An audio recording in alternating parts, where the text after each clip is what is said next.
Good morning, students. Myself, Major Komal Katyal, Department of Zoology, GK Gwani Government College, Bhinmal. Today, we will begin our lecture on class Cyclostomata.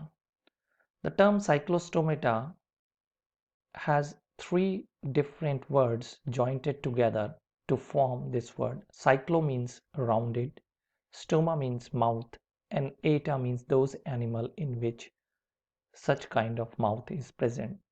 So cyclostomes are basically those jawless vertebrates in which a rounded or circular mouth is present.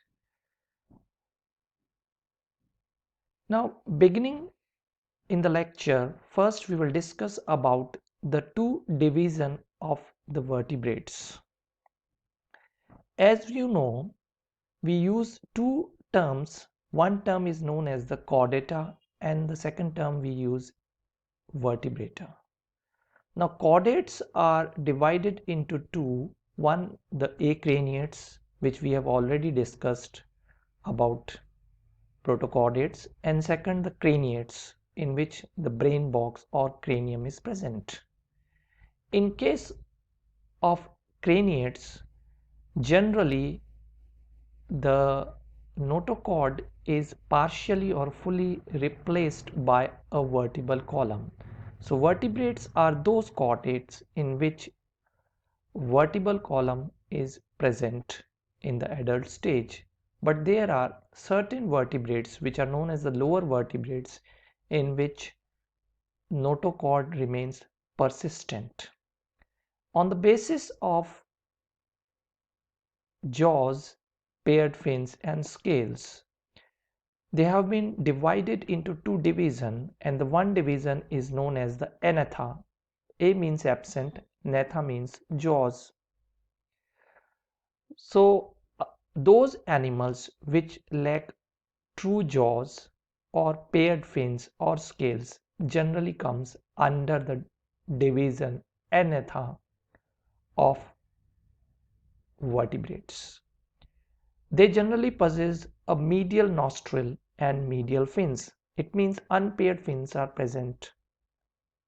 The notochord is persistent and we can see some rudiments of vertebral column in the form of neural arches covering the notochord. Now the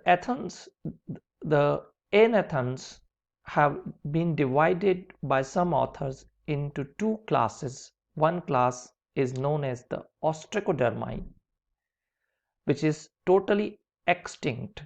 The ostracoderms are those fishes which are popularly known as armored fishes or bony skin fishes. All the extinct ostracoderm are kept under this class. They were characteristic heavy exoskeleton, as also visible in this diagram where two fossils, the Pteraspis and Pharyngolapis, have been shown to you. Now, coming back to the main topic of today's lecture, the class Cyclostomata. The body of cyclostomes is elongated, eel-like. कहने का मतलब है कि सर्पमीन समान सदृश शरीर होता है, लंबा पेलनाकार. They have median fins with cartilaginous fin rays. केवल अयुग्मित उनमें fins होते हैं. Tail fin is diphycercal. We will discuss about various type of tail fin later on during the superclass species, and the paired fins, as we know, among the anathans is totally absent. Their skin is scaleless, soft and smooth, and it has large number of unicellular mucous glands which keeps the skin slimy. The trunk and tail muscles are segmented into myotomes, as we have seen in Amphioxus. The endoskeleton is fibrous and cartilaginous. The notochord, as we know, is persistent, and the rudiments of vertebrae over the notochord is clearly visible in cyclostomes. Now continuing with their general characters, as I told you in the beginning of my lecture, their mouth is ventral, it is suctorial and circular, indicating the meaning of cyclostome. Surprisingly, they have no stomach in their alimentary canal, and their intestine has a fold which is known as the typhlosole. Their gills are present in the lateral sac-like pouches, and other name is also given to this class, which is known as the marsupobranchii. As we know, we use the word marsupium for a pouch-like structure. You must have seen the bag-like structure of kangaroos. Their heart is two-chambered with one auricle and one ventricle, and their blood has leukocyte and nucleated circular erythrocyte. Like chordates, they have a dorsal nerve cord with differentiated brain because they belong to craniates. There is a single olfactory sac and a single nostril. The auditory organ has semicircular canal. The number may be 1 or 2 depending upon the species. The sexes may be separate as in the case of lampreys, and they may be hermaphrodite as in the case of hagfishes. The fertilization is generally external, and development may be direct as in the case of hagfishes and indirect with a prolonged larval stage. The characteristic feature of lampreys, the Ammocoete larva. The Ammocoete larva is very important as far as the evolution point is concerned because it forms a connecting link between the protochordates and euchordate or the vertebrates. Now, regarding the classification of class Cyclostomata, we have divided it into two classes, one the Petromyzontiformes and the second one is the Myxiniformes. In the Petromyzontiformes, we include all type of lampreys. Two examples are shown here, one Petromyzon and other Lampetra. And in Myxiniformes, we include the hagfishes. Two common examples are mentioned here, Myxin and Dalostoma. Now let us discuss about the hagfishes. Hag, what is the meaning of hag? Hag term is generally used for an ugly woman with a very characteristic broad lips, and hence the name is given as hagfishes because we can see such kind of characteristic mouth in the case of hagfishes very clearly visible in this picture. They have pair tentacles, a mouth, gill slits, and large number of mucus glands all over their body. Now let us discuss about some characteristic feature of hagfishes. They are strictly marine, it means they are present only in the sea water. They have no bone. They have a rasping tongue because as far as their feeding habit is concerned, they are responsible for attacking the nearly dead marine animals, especially the fishes, and rasping their flesh. Eyes degenerate because they attack on the nearly dead fishes which are generally present at the sea bottom. The eyes are covered by a skin.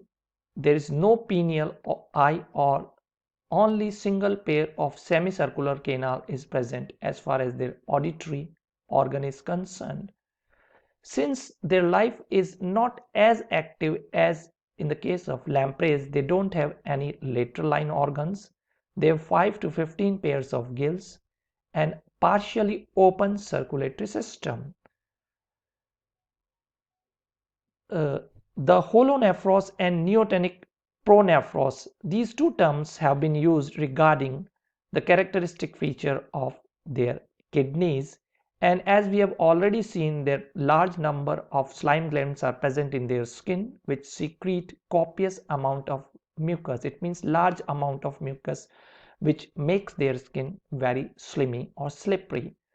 They have separate sexes, but all individuals have ovotestes, and eggs are deposited at sea and the development is direct without any larva. Now let us discuss about the second order, that is Lamprey. Lamprey characteristic feature, they have a suctorial mouth and they generally attack the fishes and they are active.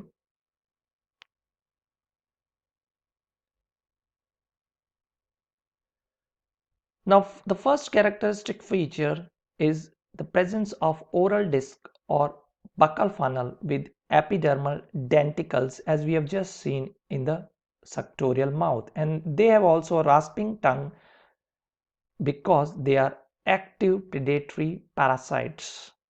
Again, they don't have any bone, nostril on the top of head. They have well developed vertebrate eye, which is unlike hagfishes. They have a well developed lateral line system, again unlike hagfishes. Then they have a best developed pineal eye in any aquatic vertebrate. They have two pairs of semicircular canals, where in case of hagfishes there is only one pair of semicircular canal. They have uniformly 7 pairs of gills. Their cranium is cartilaginous and open on top because of presence of the pineal eye. The kidney is opisthonephros. We will discuss about it later on during the lecture on comparative anatomy. Their eggs are deposited in fresh water, a characteristic feature of lampreys. In the case of hagfishes, they are exclusively marine, but the lampreys live double life. Double life means their larva is freshwater larva, and they have certain species which have freshwater adult, but most migrate to sea and have marine adult stage. So basically what happens during breeding season, the adult lamprey migrate towards the river stream, and here they deposit the eggs, and after the deposition of eggs, the further development takes place in the fresh water due to presence of a prolonged Ammocoete larva, which is a ciliary feeder similar to Amphioxus. As we can see in our last slide, the structure of Ammocoete larva, which more or less resemble the adult Amphioxus or cephalocaudate. So we consider Ammocoete as a connecting link between the acraniates, especially the cephalocaudate, and vertebrates. So this is regarding the general characters and classification of class Cyclostomata. Later on we will discuss about the various differences between the two orders, because these two orders are said to be evolved convergently, or we can say they are the result of convergent evolution, and due to long phylogenetic relationship there are so many morphological and anatomical differences we can see among these two orders of class Cyclostomata. This finishes our lecture on Cyclostomata. Thank you.